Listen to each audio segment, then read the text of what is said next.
বুখারীর হাদিস, রাসূল বলেছেন নামাজ পড়ার নিয়ম দাঁড়িয়ে, অসুস্থ বসে, অসুস্থ শুয়ে, ইশারা ইঙ্গিতে, বুখারীর বর্ণনা।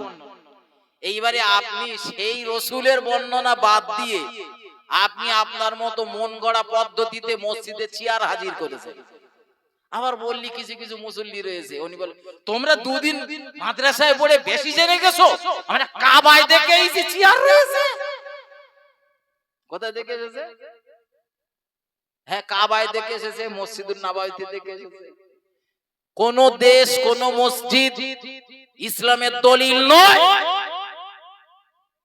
আর কাবা চত্বরে বা মসজিদুন নববীতে যদি কারোর জন্য চেয়ার থাকে, চেয়ারে বসে নামাজ পড়ার জন্য যে পদ্ধতি বা যে সিস্টেম রয়েছে, হয়তো সেই সিস্টেম আদায় করে সে চেয়ারে গিয়েছে। আপনি তো সেটা করেন। চেয়ারে নামাজ পড়তে গেলে কি করতে হয় জানা আছে? জানেন না? চেয়ারে নামাজ পড়তে গেলে আপনার এলাকার স্বনাম ধন্য কোন মুফতি সাহেবের কাছে যাবেন। মোটামুটি যে মুফতি সাহেবের একটু এলেম কালাম আছে, এরকম একটা মুফতি সাহেবের কাছে যাবেন, তার কাছ থেকে ফতোয়া নেবেন আপনার নামাজটা চেয়ারে হবে কিনা। পাকা দিতে হবে, পাকা দিতে হবে না, আমার দিতে হবে না, পরের বক্তাদের দেবেন। আমার কথা, আমার দিকে ধ্যান দেন। চেয়ারে যারা নামাজ পড়েন, মুফতি সাহেবের কাছে একটা বড় চোতা লিখবেন, একটা চিঠি লিখবেন, সালাম কালাম দিয়ে মুফতি সাহেবকে বলবেন যে হুজুর, আমি যখন সাইকেল চালাই তখন সমস্যা হয়, মাঠে কাজ করি যখন কোনো সমস্যা হয়, দোকানদারি করি যখন সমস্যা হয়, বোঝা বই যখন সমস্যা হয়, শুধু সমস্যা হয় যখন নামাজ পড়ি। ওই নামাজ পড়ার সময় একটু চেয়ারে নামাজ না পড়লি যেন আমার বাবু বাবু বানা মনে হয় না, একটুক্ষণ যদি অনুমতি দিতেন তা আমি একটু চেয়ারে নামাজ পড়তাম। এখন আপনার ওই লেখা বর্ণনা পড়ে মুফতি সাহেব ভালো মন্দ একটা বুঝবে। মুফতি সাহেব যদি আপনার অনুমোদন দেয় যে হ্যাঁ বাবা, আপনার শারীরিক যা অবস্থা আপনি চেয়ারে নামাজ পড়তে পারবেন, তাহলে আপনার জন্য চেয়ারে নামাজ পড়া জায়েজ। আর যদি মুফতি সাহেব বলে যে না বাবা, আপনি চেয়ারে নামাজ পড়তে পারবেন না, তা আপনার চেয়ারে নামাজ চলবে না। কিছু বুঝতে পারতেছেন আমার কথা? হ্যাঁ। আর আমার দেশে যারা চেয়ারে নামাজ পড়ে, এরা মুফতি সাহেবের কাছে যায় না, নিজেরা মুফতি সাজে। বলেন বলেন, এরা নিজেরা মুফতি। তো এই জন্যই তো সমস্যা। মুফতি সাহেবের কাছ থেকে ফতোয়া এনে যদি মুফতি সাহেব বলেন আপনার নামাজ এইভাবে চলবে, সেইভাবে করে নেন, কোনো সমস্যা নেই।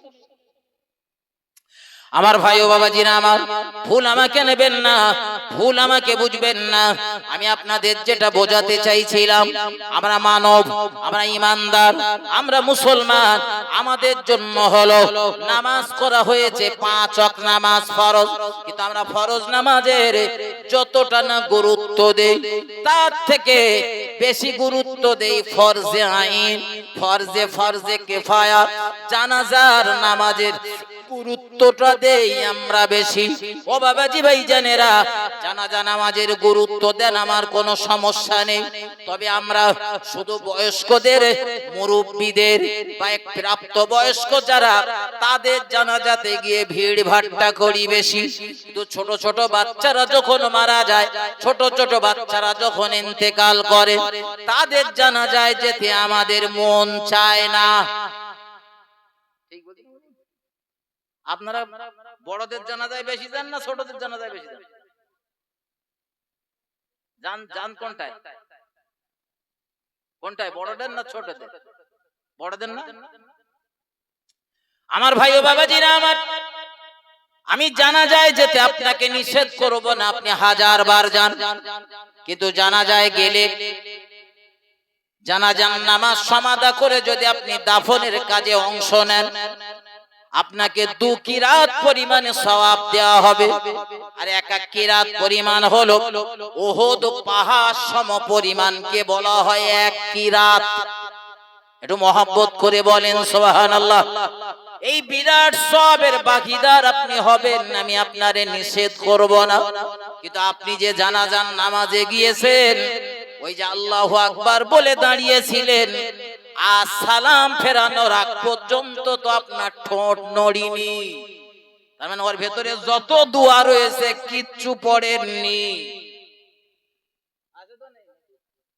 জানেন তো নাকি? প্রথমে সানা পড়তে হয়, দ্বিতীয় তাকবীরে দরুদ ইব্রাহিম পড়তে হয়, 3 নাম্বার তাকবীরে জানাজার যে দোয়াটা রয়েছে দোয়াটা পড়তে হয়। এগুলো সব পড়ি তো নাকি বলে? পানির মতন মুখস্থ সব বলে সবার। কিছু লোকের মুখস্থ, কিন্তু অধিকাংশ লোকের মুখস্থ নেই। সব সময় চালাক, সব জায়গায় চালাকি করতে ভালোবাসে, আর ধর্মের কাজ করতে এসে তখন চাচা পুরো গোমড়া, একদম গোমড়া চাচা, কিচ্ছু বোঝে না তখন। আর আমি জানি না হুজুর, আমি জানি না। আর চার দোকানে বসে আবার যখন চাচা ওই ধর্ম লয়ে কথা বলবে, মনে হবে চাচার মতো মুক্তি এই পৃথিবীতে আর একটা। খারাপ ভাবে নেবেন না আমার ভাই ও বাবাজিরা আমার। জানাজার নামাজে আপনি অংশ নিয়েছেন, জানাজার নামাজের দোয়া দরুদ গুলো শিক্ষা নেন। আমার ভাবতে অবাক লাগে, আজও জানাজার নামাজের নিয়তটা বাংলায় বলে দিতে হয় যাদের, তারা তারা তারা ওই নামাজে ভিতরের যে দোয়া দরুদ গুলো পড়তে হয় ওগুলো কিভাবে তারা পড়ে। তারপরে আমি ধরে নিলাম আপনারা পড়তে পারেন, কিন্তু বন্ধু এটা মাথায় রাখুন, বড়দের জানাজায় শরীক হবার থেকেও ছোটদের জানাজা, বাচ্চাদের জানাজায় রয়েছে মর্যাদা বেশি। আর আমরা বাচ্চাদের জানাজায় যাই কম, আর বড়দের জানাজায় যাই বেশি। ঠিক না ভুল কথা বলেন? হাসিবুর মারা গিয়েছে, সংবাদ পেয়েছেন আপনারা, চলে গিয়েছেন যে আমাদের এলাকায় ঘন ঘন আসতো যাই। এখন আপনি আমার জানাজায় অংশ নিয়েছেন, আমি জান্নাতি না জাহান্নামী এর কোনো নিশ্চয়তা নেই। আছে আছে আছে আছে নেই? লা ইলাহা ইল্লাল্লাহ ফাদখালাল জান্নাহ। যে ব্যক্তি এই কলেমাটি পড়েছে বা শেষ সময় চার জবান দিয়ে এই কলেমাটি উচ্চারিত হয়েছে, আল্লাহ পাকের ওই বান্দা বান্দি মহান আল্লাহর দয়ার জান্নাতে যাবে। সার্টিফিকেট নেই বললেন কি? তবে আমি বলি মাঝে মধ্যে ভাই, একবার কলেমা পড়ার জন্য যদি জান্নাত আমার জন্য ওয়াজিব হয়ে যায়, সারা জীবন আল ঠেলেছি, দৌড় ঠেলেছি, পরের মেয়ের হাত ধরে টানাটানি করেছি, কত মদ জুয়ার আড্ডায় গিয়েছি, কত ঘুষ খেয়েছি, সুদ খেয়েছি, কত মানুষের চখলখুরি করেছি, কত মানুষের সমালোচনা করেছি, কত পাপের কাজ হাসিবুরের দ্বারা সংঘটিত হয়েছে। হাসিবুরের ওই পাপগুলোর জন্য কি হবে বন্ধু? জীবনে যে পাপগুলো করেছেন ওই পাপগুলোর জন্য প্রায়শ্চিত্ত আপনাকে ভোগ করতেই হবে, তারপরে আপনার জান্নাতে যেতে পারবেন। তবে আপনি জান্নাতে যেতে পারবেন আপনি যেহেতু ঈমানদার, আপনি যেহেতু কলেমা পড়নেওয়ালা, লা ইলাহা ইল্লাল্লাহ পড়েছেন। এই কলেমার এত মর্যাদা মহান আল্লাহ হযরত নবী মুসা আলাইহিস সালামকে বলেছিলেন, ও আমার পয়গম্বর মুসা, আসমান আর জমিনের মাঝখানে যা কিছু রয়েছে সবগুলো যদি দাঁড়ি পাল্লার একটা দিকে রাখা হয় আর অপর দিকে যদি একবার লা ইলাহা ইল্লাল্লাহ এতটুকু শব্দ রাখা হয়, তামাম দুনিয়া আসমান আর জমিনের সব কিছুর থেকে ওই কলেমার একবার কলেমা শরীফ পাঠ করার বিনিময়টা অত্যন্ত ভারী হয়ে যাবে। ও বাবাজি ভাই জানেরা, তবে আমার আলোচনাটা এই জায়গায়, আপনি আমার জানাজাতে গিয়েছেন, আমার জানাজায় শরীক হয়েছেন, কিন্তু নিশ্চয়তা নেই আমি জান্নাতি না জাহান্নামী। এটা জানেন? আমি জান্নাতি না জাহান্নামী জানেন না তো? কত বলে মারা যাবার সময় যদি আমি ঈমান হারা হয়ে বলি, আমি কি জান্নাতে যাব? আর কত, আমি যত বড় হুজুর হই না কেন, ঈমান হারা হয়ে যদি মরি আমি কোথায় যাব? জাহান্নামে। অধিকাংশ বেনামাজিদের দেখবেন, সব বেনামাজির বোঝা যায় না, অধিকাংশ বেনামাজিদের দেখবেন মরে যাওয়ার পরে ওদের মুখগুলো কালো হয়ে যায়। খেয়াল করে দেখবেন, এরপরে যখন কোন বেনামাজি মারা যাবে ওই বেনামাজি গুলোর মুখ ফলো করবেন। একটু দেখতে জানতো নাকি? জানতো? বেনামাজি গুলোর মুখ দেখবেন একটু কালচে মতো ভাব হয়ে যায়। কেন বলেন? কেন জানেন? ওই মৃত্যুর সময় ফারিস্তা বেনামাজিদের মুখে আর নিতম্বে আঘাত করেন, বাড়ি দেন, মার দেন। যেহেতু বেনামাজি, যে এই মুখে বাড়ি দেওয়ার কারণে অধিকাংশ বেনামাজিদের মুখটা কালো হয়ে যায়। কিন্তু বুঝতে পারছেন, এগুলো নামাজ না পড়ার ফজিলত। নামাজ যারা পড়েন না কত ভয়ানক বিষয় সেইটা বলছি। আমার ভাই ও বাবাজিরা আমার, ভুল আমাকে নেবেন না। আমার জানাজায় আপনি অংশ নিয়েছেন, কিন্তু আমি জান্নাতি না জাহান্নামী এর কোনো নিশ্চয়তা নেই। কিন্তু আপনি যে কষ্ট করে আমার জানাজায় অংশ নিয়েছেন, আমার দাফনের কাজে অংশ নিয়েছেন, ও বাবাজি ভাইজানেরা, এর জন্য মহান আল্লাহ আপনার নাম আমলে 2 কিরাত পরিমাণ সওয়াব লিখে দেবেন। একটু মহব্বত করে বলুন সুবহানাল্লাহ। কিন্তু আমি মারা যাবার পরে আমি জান্নাতি না জাহান্নামী এটার কোনো নিশ্চয়তা নেই। যদি জান্নাতি হই তো তকদির ভালো, কপাল ভালো। যদি রাসূলের উম্মত ঈমানদার হিসাবে মহান আল্লাহর রহমত থেকে বঞ্চিত হওয়া, নিরাশ হওয়াটা ঠিক নয়। আর আমার আল্লাহ তার রহমত থেকে নিরাশ হতে আমাদের নিষেধ করেছেন।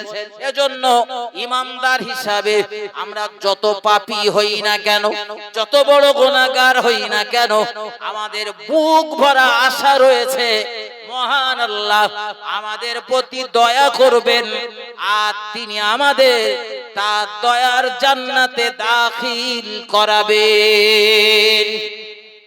এই বিশ্বাস আমরা করি। কিন্তু আমার ভাই ও বাবাজিরা আমার, আমি যদি জান্নাতি হতে পারি আর মহান আল্লাহ যদি অনুমোদন দেয়, অনুমতি দেয়, আমার ভাই মহান আল্লাহ যদি ডেকে বলেন হাসিবুর, তুমি কিছু মানুষের জন্য সুপারিশ করতে পারবে। কারণ সুপারিশের দায়িত্ব তো আল্লাহ জাত দেবে না, কিছু নির্দিষ্ট ব্যক্তিকে আল্লাহ দেবেন। এখন মহান আল্লাহ যদি অনুমতি দেন, অনুমতি না দিলে আমি যত বড় হুজুর হই না কেন আমার কোনো কাজ হবে না। কিন্তু যদি অনুমতি দেয়, আমি কিছু মানুষের জন্য সুপারিশ করতে পারবো যারা জাহান্নামের বাসিন্দা, জাহান্নামের জন্য নির্ধারিত হয়ে গিয়েছেন, এমন কিছু মানুষের জন্য আমি সুপারিশ করতে পারবো। ও বাবাজি ভাইজানেরা, কিন্তু আমি যদি জাহান্নামী হয়ে যাই, জাহান্নামী হিসাবে নির্বাচিত হয়ে যাই, আমি আর কারো জন্য তো সুপারিশ করতে পারবো না, বরং আমার জন্য তাই তখন কে সুপারিশ করে এই চিন্তায় আমি বিভোর হয়ে থাকবো। আমার দিকে ধ্যান দেন আমার ভাই বাবাজিরা আমার, বড়দের জানাজা ছোটদের জানাজার মর্যাদা বোঝাচ্ছে, এটা মাথায় ঢুকিয়ে নিয়ে যান, জীবনে কাজে লাগবে। ছোটদের জানাজায় যেতে মন চায় না যাদের, কি ভুল আপনারা করেন এইটুকুনি মাথায় ঢুকিয়ে নেন। আল্লাহ নবী বলেছেন, যত ছোট বাচ্চারা মারা যায় প্রাপ্ত বয়স্কা হবার আগে, সাবালক সাবালিকা হবার আগে, যে ছেলে মেয়েগুলো ইন্তেকাল করেন, মারা যান, প্রিয় নবী বলেন ওই সমস্ত বাচ্চাগুলি ওরা মহান আল্লাহ দয়ার জান্নাতি হয়ে যায়। ছোট বাচ্চা যারা মারা যায় তারা সব জান্নাতি, কারণ তাদের জীবনে কোনো গুনাহ নেই, তাদের জীবনে কোনো অন্যায় নেই, তাদের জীবনে কোনো ভুল ত্রুটি নেই, এজন্য তারা জান্নাতি। তাদের জীবনে কোনো গুনাহ না থাকার দরুন তারা জান্নাতি যাবে। ও বাবাজি ভাইজানেরা, ছোট বাচ্চাদের জানাজায় যদি আপনি অংশ নেন, তো বড়দের জানাজায় অংশ নেবার কারণে জানাজা দাফনের কাজে অংশ নেবার জন্য যে 2 কিরাত পরিমাণ সওয়াব আপনি পেয়েছিলেন, ছোটদের জানাজায় অংশ নেবার জন্য ওই 2 কিরাত পরিমাণ সওয়াব আপনার দেওয়া হবে। একটু মহব্বত করে বলুন সুবহানাল্লাহ। তো বড়দের জানাজায় অংশ নিলে লোকটা জান্নাতি না জাহান্নামী নিশ্চয়তা নেই। কিন্তু ছোটদের জানাজায় শরীক হওয়া মানে আপনি নিশ্চিত একজন জান্নাতি ব্যক্তির জানাজায় শরীক হয়েছে। এরপরে হাসরের ময়দানে যখন মহান আল্লাহ বিচার করবেন, জান্নাতীদেরকে জান্নাতে দেবেন, জাহান্নামী যারা জাহান্নামের জন্য নিযুক্ত হবে। ছোট বাচ্চাদেরকে, ছেলে মেয়ে যারা অল্প বয়সে মারা গিয়েছিলেন, তাদেরকে মহান আল্লাহ আদেশ করবেন, তোমরা সব জান্নাতে চলে যাও। একটু মহব্বত করে বলুন সুবহানাল্লাহ, আর একটু আওয়াজ দিয়ে বলুন সুবহানাল্লাহ। বাচ্চারা জান্নাতে চলে যাবার আগে মহান আল্লাহর দরবারে তারা ফরিয়াদ করবেন, আল্লাহ আমরা আমাদের পিতা মাতার আদর যত্ন স্নেহ ভালোবাসা খুব বেশি দিন পাইনি, জানি না আমাদের আব্বা আমাদের পিতা মাতা কোথায় রয়েছেন, তারা যদি জান্নাতি হয় তো আমাদের সঙ্গে মিলিয়ে দেন, আর যদি জান্নাতের উপযুক্ত না হয় আল্লাহ তাদের আপনি ক্ষমা করে দিয়ে আমাদের সঙ্গে মিলিয়ে দেন, আমরা আমাদের আব্বা আম্মাকে নিয়ে জান্নাতে যাব। মহান আল্লাহ তার পিতামাতাকে ক্ষমা করে দেবেন, তার পিতামাতাকে ওই বাচ্চাটার সঙ্গে জান্নাতে যাওয়ার অনুমতি দেবেন। একটু মহব্বত করে বলুন সুবহানাল্লাহ, আরো জোরে বলুন সুবহানাল্লাহ।